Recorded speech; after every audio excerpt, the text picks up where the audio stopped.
The Elevator Show and In Studio are signatures of Canadian Jewish TV. From Toronto, Canada, this is The Elevator Show with Eden Wall.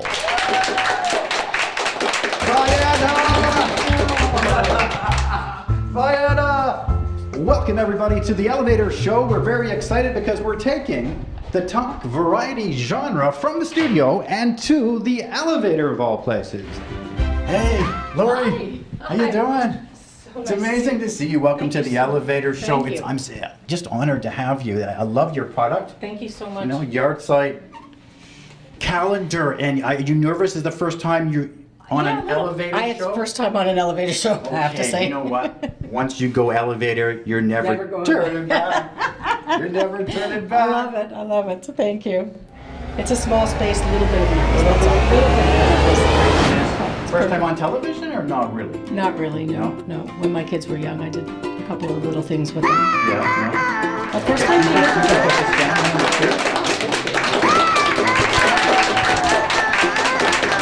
Hey, welcome to the Elevator Show, ladies and gentlemen. Pleasure to see you. And we have in the studio here, we love to put the spotlight on entrepreneurs.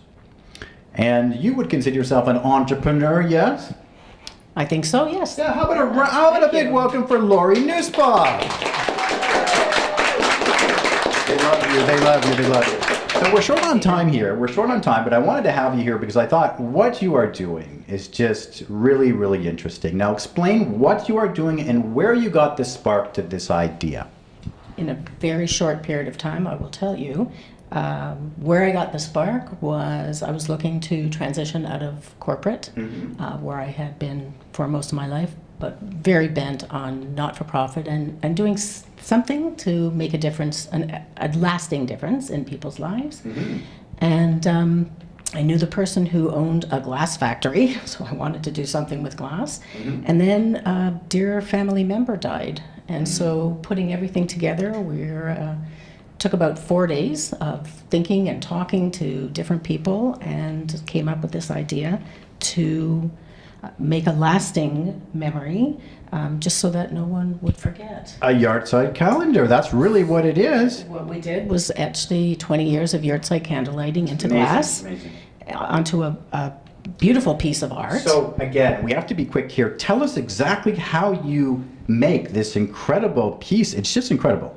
So it's handmade, hand polished. Each piece is created upon order. So somebody would let us know the name and the date of the person, their loved one who died, and the time of death. So we can create it in the Hebrew calendar, and we etch it into glass. They're all made here in Toronto, which is a wonderful thing. We love that we're Canadian. So what's been the biggest challenge in launching this business? I know things are picking up now, and we're having you on the show to help you to go to the next level, we hope. But tell me the biggest challenge as an entrepreneur in this regard. Thank you.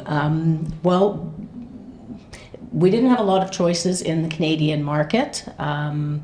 So we went to the U.S. That's how we started. Went to the U.S. market, and the U.S. funeral homes picked us up. The bigger providers of funeral services in the U.S. picked us up.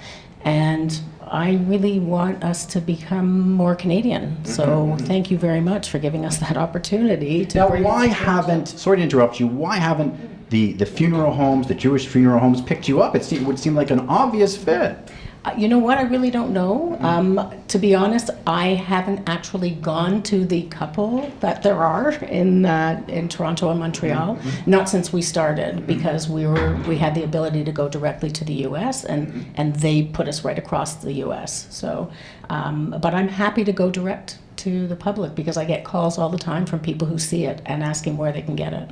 As an engaging, dynamic entrepreneur, what advice do you give to entrepreneurs out there that have a great idea, something that is meaningful, it's unique, but they need to get it out there? They need to survive the first 4 or 5 years, the infancy. What is your advice to them? Because you're at that crucial threshold right now, am I correct? Yeah, we are. I don't know, call Eden. Okay. The name of the company is Clear Reflections, so the website is clear-reflections.com, and there's a contact us and a phone number right there on the page. You can just send us information. We create a proof for you, send it to you. You say, yes, it looks great, and we send it out to you. pretty easy. It's pretty easy. It's pretty easy. Amazing. And we do go back. So I've had people who received one for someone that has died recently and said, you know what, my grandmother died 25 years ago. Can you do something for us? Absolutely. We'll just start the yahrzeit calendar from that day on. That's amazing. Yeah. This is Lori Nussbaum, entrepreneur extraordinaire. Let's give a little round for her. You're watching The Elevator Show. See you later.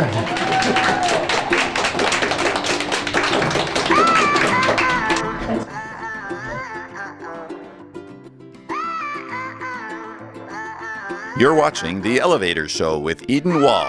We'll be right back.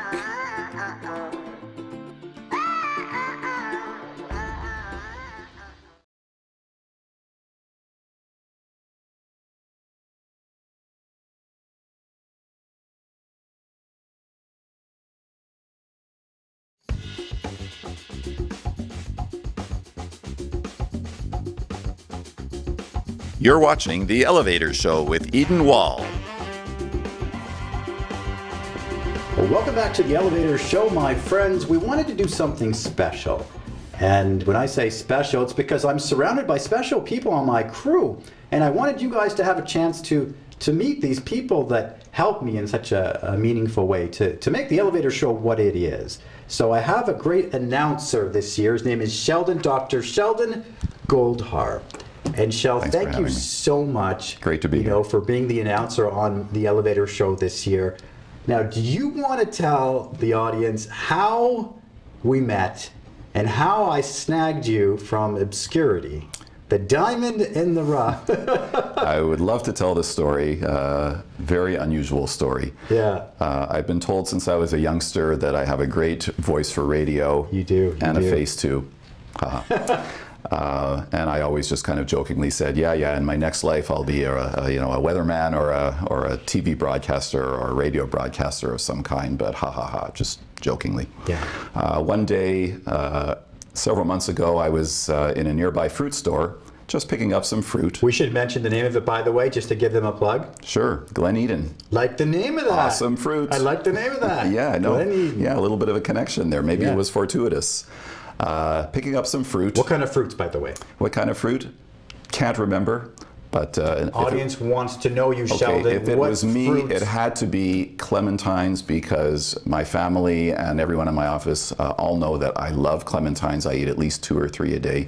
The Israeli Ori clementines, I'm giving them a plug, by the way. Best clementines ever. Why? You pay through the teeth for Sheldon, them, but Sheldon, worth why every bite. Clementines? What does clementines do for you that is Clementines, so miraculous? they're juicy, they're sweet, they just melt in your mouth. They're just heavenly. Okay, so you're at Glen If Eden. you get the right one. Yeah, so you're at Glen Eden. I'm at Glen Eden, picking up my 20 clementines to get me through the week. Minding your business. Minding my own business, having a chat with the fellow at the counter saying, oh, these clementines, I love them. How much do I owe you? And all of a sudden, as if from heaven, I get a tap on the shoulder, a little tap. And some person, I turn around and I said, who's tapping me on the shoulder here at Glen Eden Fruit Market? And some nicely dressed gentleman tells me, well, has anyone ever told you that you have a great voice? And I said, well, actually, yeah, people have told me that, but yes, I've known about it, but so it is. And one thing led to another, and he introduced himself and told me who he was and what he does, and that he would be looking for somebody to be the voice for the Elevator Show. And you went home. I went home and I looked you up, and you told me about the television show, and I did my research, and I said, this all looks pretty legit, and not only that, but it looks like it'd be a heck of a lot of fun. And the rest, as they say, my friend, is history. Absolutely true, my friend. And so we're into episode number 10, and you've come on this journey with me. This is your Great, it's been great. Yeah, this is your first foray into professional voice work. I did mention to you at the time that I had no experience in talking, broadcasting, public speaking, anything. And you said, doesn't matter, we'll do it anyhow. I said, that's my kind of guy. And away we went. From Toronto, Ontario, Canada. This is The Elevator Show with Eden Wall. This is The Elevator Show with Eden Wall. Yeah, so how have you found the experience so far? Me throwing you right into the lion's den. It has been great. I've really enjoyed it. It's a lot of fun. My family has gotten a real kick out of it because, as I said, I've joked for many years about my next life and my next career. And okay, it's not my next career, but I'm doing things we've talked about in the past, and I've really enjoyed it. It's been a wonderful experience. So, this is a great story that I'm going to just keep telling people and telling people. The announcer that I met at a local fruit market. But it's been an absolute joy and a pleasure to work with you. For me too. I knew as soon as I heard your voice that you had, that's probably, God gave me a gift to spot talent. And you're a very talented voice person. Thank you. And your voice, it's very fascinating. The human voice by itself carries so much, right? It bespeaks the essence of who we are, in a sense. And I knew as soon as I met you, your voice was perfect for the Elevator Show. I thank you for being the announcer on season number 3 of Canadian Jewish Television, and I wish you all the success, Shel. It has been and continues to be my pleasure. My pleasure too, Sheldon. All right, there you got to know my announcer, Sheldon Goldhar, in the lounge. We'll be right back. You're watching The Elevator Show. Back in a moment. Thanks, guys. The Elevator Show and In Studio are signatures of Canadian Jewish TV.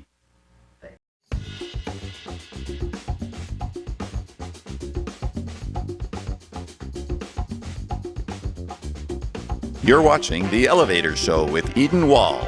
We'll be right back.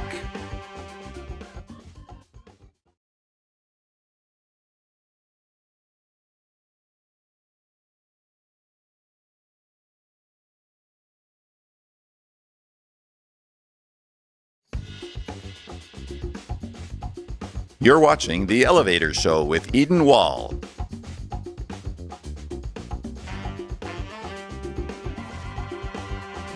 Hey, Jocelyn. Thank you so much. Thank you so much for coming. I love your song about your grandmother so much. Well, thank you. Yeah, so how long did it take you to write that? Probably a bit less than a day. Less than a day? Yeah. Okay, have you ever sung that song in an elevator before? Never. Okay, so just relax, enjoy the experience. I love Okay. the song, so come on in. Sure. So amazing to have you here.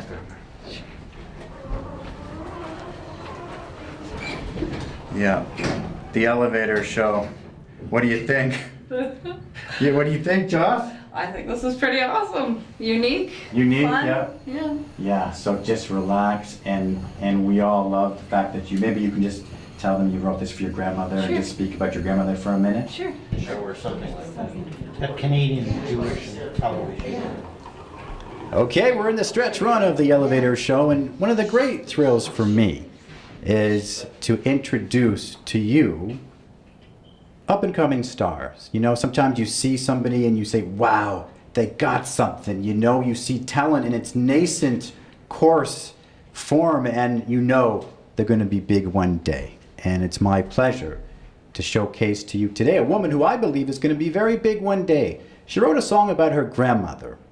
And as you know, I was very close to my grandmother, so it touched my heart in a very deep way. I saw it on social media, and I said, I have to have her on my program. Ladies and gentlemen, here is Jocelyn Jobin.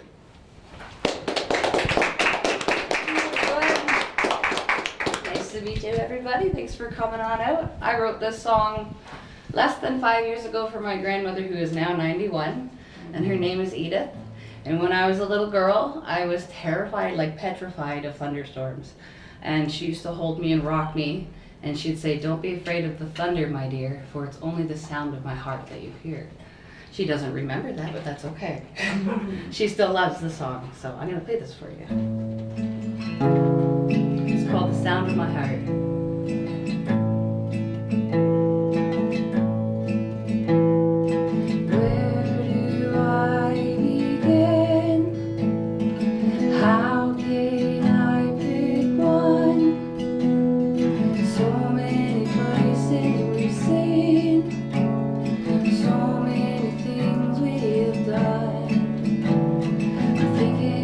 Back a ways when I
Elevator Show was created by Eden Wall.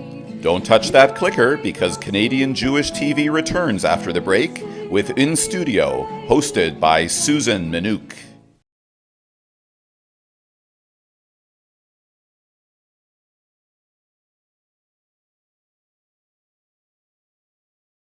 From Studio 18 in Toronto, Ontario, Canada, this is In Studio with Susan Minouk.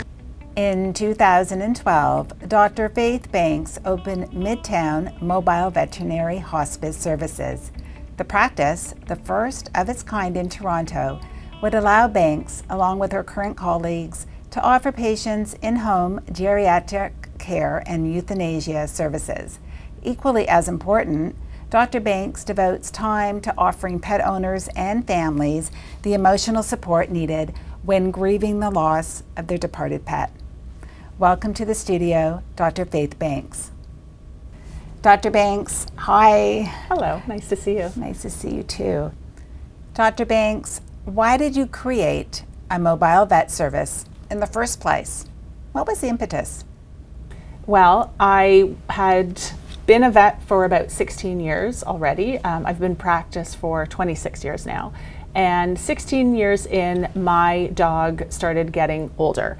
And I noticed all the changes that she was going through. She was having mobility issues. She was getting anxious, especially in the evening. She was pooping in the house. Lots of different changes that I was seeing with her. And I thought I need to sort of dive into this a little bit more and find out everything I can do to help her. And so I became more interested in geriatric care and pain management. And then I found an article about animal hospice, and I knew that this was what I wanted to do. And so I shifted the way I practiced and started a service just by myself.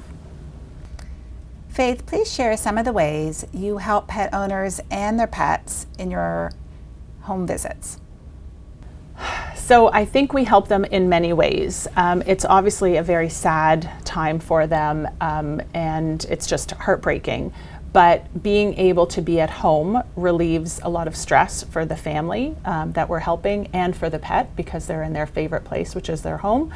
Our doctors, so I started off, it was myself. We have a team of 10 doctors now, 10 veterinarians, and we all understand the human-animal bond, and we know how loved these pets are and that they are family.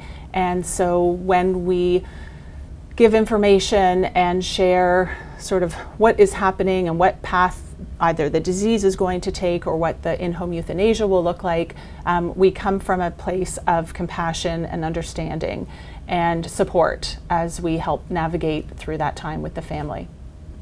Dr. Banks, your passion, attention, and care in helping animals to leave the physical world with the utmost dignity and love in the comfort of their own home has made you something of a trailblazer in the veterinary world. Where does this unusual empathy for animals come from? I mean, I've always loved animals, and I've always been interested in medicine, and so they came together quite well. I think through my previous dog that I mentioned, Smudge, and following her journey as she was aging, and then as I helped her pass, it just really gave me an understanding and desire to help others have that type of goodbye and to allow people all over the city to be able to have that. Given the incredible close bonds people form with their pets, how do you find the strength to stand by and witness the sorrow that comes with the passing of a beloved fur friend?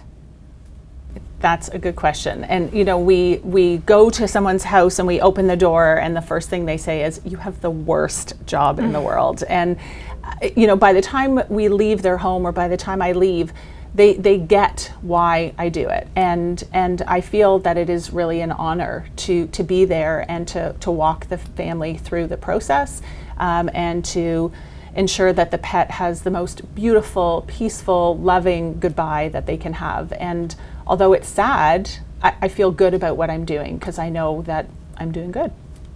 Faith, your service is just so valuable. Why are there not more mobile units across our country? So the word is spreading about this type of care, but it's not for everybody, meaning it's not for every veterinarian. There are some vets that want to focus more on surgery, or they want to focus more on complex medical cases, and so they're not going to want to do this type of service. But it's certainly growing across Canada and across the US. So again, when I started, it was just myself in my service, and now we have 9 other veterinarians on our team. So it's growing. Lastly, Dr. Banks, how has your Jewish background and values informed your sensibility as a veterinarian in this very special role?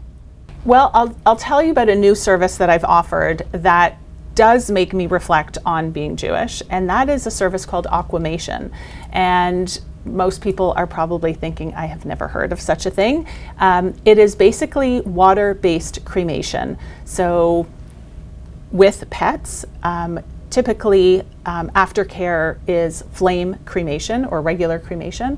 Water-based cremation is not so new, but still kind of new, and it allows it's aftercare for a pet. It is a gentle, eco-friendly service that allows people to get their pet's ashes back if that's what they want.